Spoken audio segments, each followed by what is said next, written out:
Hello again. Welcome to a training video for the Other Payments feature in PayPak Professional 4.0. This screen would be used to process payments which are not cash payments, not deposit payments, and not check payments, as in checks generated within PayPak Professional. Typically, this would be a list of payments where you want to get a list of the amounts from PayPak and do handwritten checks for them, or manually enter checks into an accounting package or a check writing package like QuickBooks or Peachtree, ActPack, Sage, Adagio, etc. So let's log in and show you how it works.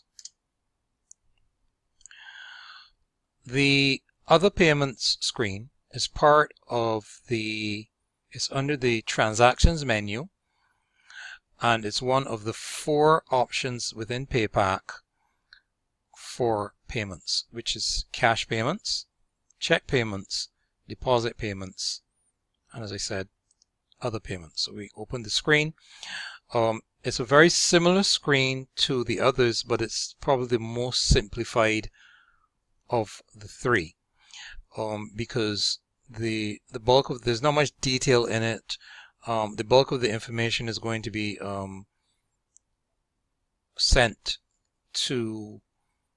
printed off and sent to another program. So at the top, you've got the years in which other payments were prepared.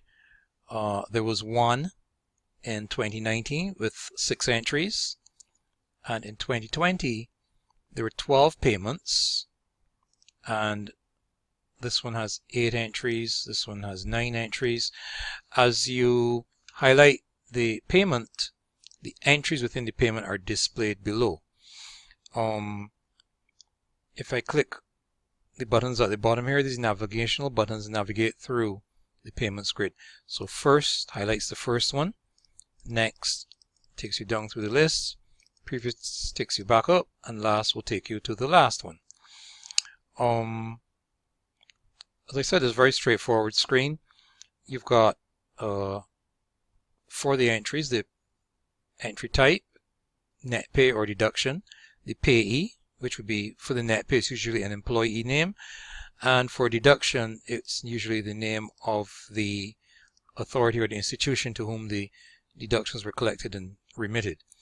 An account number is optional, and you've got columns for original, overpaid, underpaid, and the amount. We have a separate video for overpayments and underpayments which would explain these 2 columns and the concept of how overpayments and underpayments works.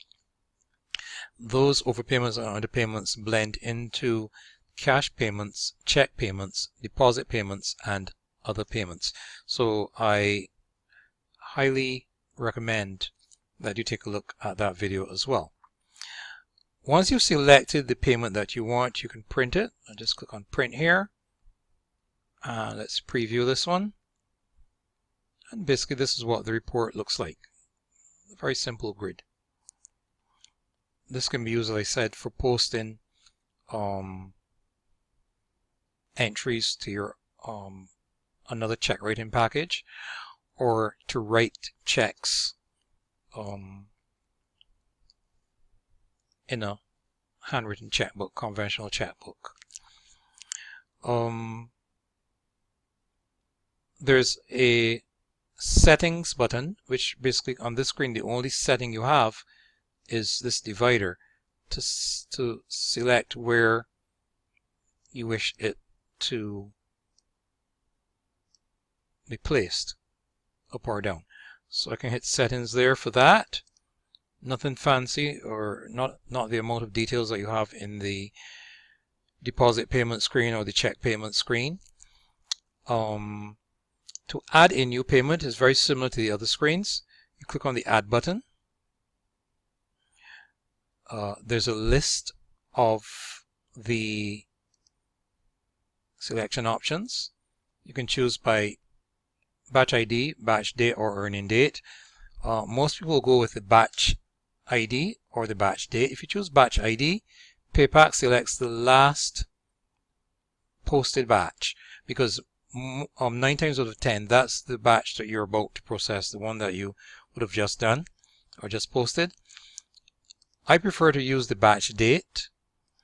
There's also an option for the earning date, which that would choose any entries in the selected batch or batches where the earning date matches the earning date that you've specified. So let's go with batch date. I can pick highlight the year. It shows the dates in that year, 2021. I can pick one from December. I can pick one from early December and choose one from August, and I'll click apply, and there you see in my list I've got 4 dates. I could have also done the same thing with the ID. Click here. Very similar screen comes up.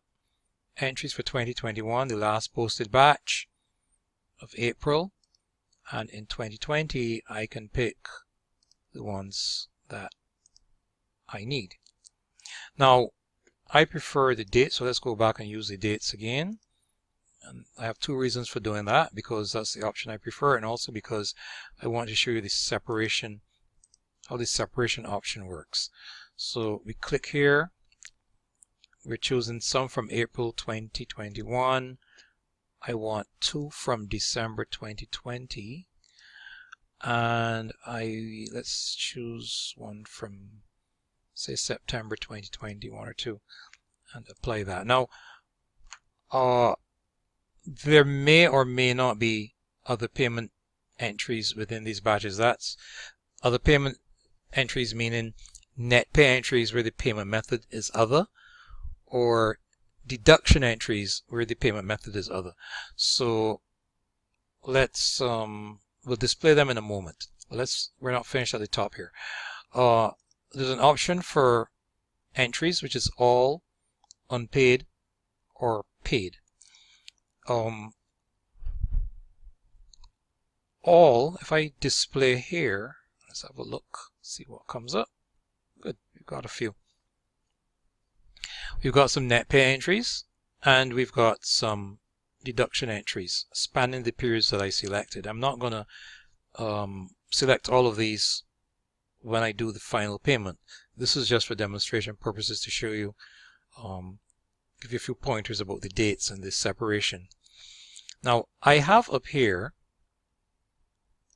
5 dates, and in this separation, now if I chosen all, I can come in here and pick the ones that I want. I can turn off some of them and prepare the others later. Now if I had turned off these first 3 because I didn't want to pay these yet, what would happen is the others will be marked as paid when I did the processing, and then I could come back, choose those same dates, select unpaid, and it would display just these 3 here as the unpaid entries. I could also choose paid if I wanted to redo the other entries. If for any reason there was maybe a change to an account number or a change to a reference or something of that sort, and I wanted that to be reflected on the report, then I can do a new payment. Most people will be using all, though, when they do the selection. That's not all in this list. That's to mark all of the entries, whether paid or unpaid. So that's how that works.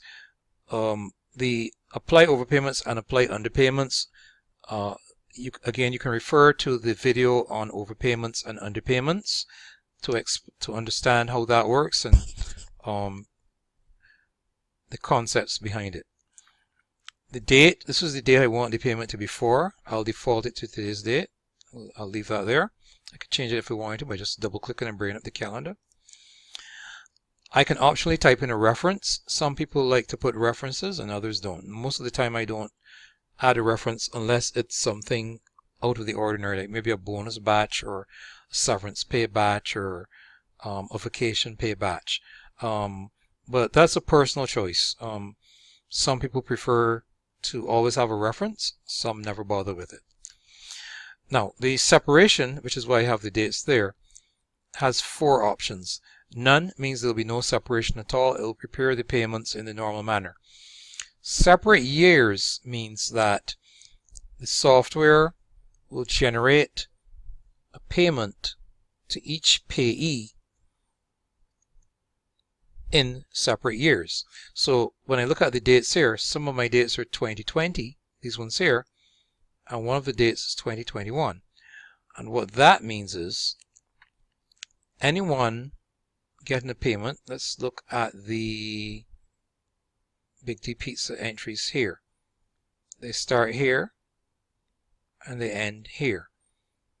And if I chosen separate year, these ones, 1, 2, 3, 4, 5, 6, these 6 will be prepared together, they would be combined together, and these 2 will be combined together for 2021. That's years. The other option is separate months, and again, if I chosen that option, let's look at Nelia Hellard at the top. Nydia Hellard. She's got 2 payments in September and 1 in December. With the separation set at separate months, when the final payment is prepared, she would get 1 payment for these 2 entries combined together, and she gets another payment for the December payment. So 1 payment for the month of September 2020, a second payment for the month of December 2020. And there's a third option, which is separate dates. And in this case, she would get 3 separate payments because these are 3 separate dates. But like I said, 9 times out of 10, most people will just want to use the none option for the separation. Okay, now I'm going to go back. I'm going to use the 2nd of September only. I'm going to take out these entries here. We don't want this guy. 2020, we don't want the December ones. We only want the 2nd of September. And we're going to apply that. We do our display, and these are the entries. Nydia Hellard, Kissy Pajak, Kara Said, 2 to Big D's Pizza, 1 to Big D, a few here to Big D Sports Club, some to Guardian Pension. There's probably some more down in here. Yes, there's some to Sagicor Life, and there's another Guardian Pension one there again. Now, the overpayments and the payments tab, I'm not selecting those. I'm not selecting any of those. The next option basically is just to click on the calculate button. Now if I wanted to, I could have removed, as I said before, I could have removed some of these because sometimes you get cases where you want to do a payment only for net pay. If you want to do a payment only for net pay, as in the cash payments and check payments and deposit payment screen, you use the filter. Click here on the filter, and in net pay, you turn these off, and in deductions, you turn those on, and you apply that, and when you do that, the net pay is all off, and only the deductions are ticked. Because there are cases where companies pay staff every week, and they make deductions every week, but they pay the net pay once every week, but they deduct the deductions each week, but remit them once at the end of the month. So you could come into this screen.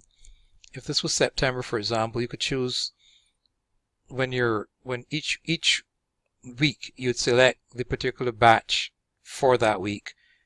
Use your filter to turn on the net pay only and turn off the other stuff, the deductions. Process the net pay entries. Then at the end of the month, you select all the batches for September, use the filter to turn off the net pay, and submit all the deductions together. Okay, so we've got what we want here. I'm going to select all in this case. I'm not going to use a filter. I'm going to use all. Then I'm going to click on calculate. And just as with the other screens, you get the list of what the payments are. And there's 7 payments in total. Everything here has been compressed to go to the particular payee. Carrie Saeed, she's got $268.47. Cassie Pajat, $37.81. Nydia Hillard, $256.24. Big Dick's Pizza, $75. Big D Sports Club, $195. And we've got $1,315 for Guardian Pension and $1,560 to Sagicor Life.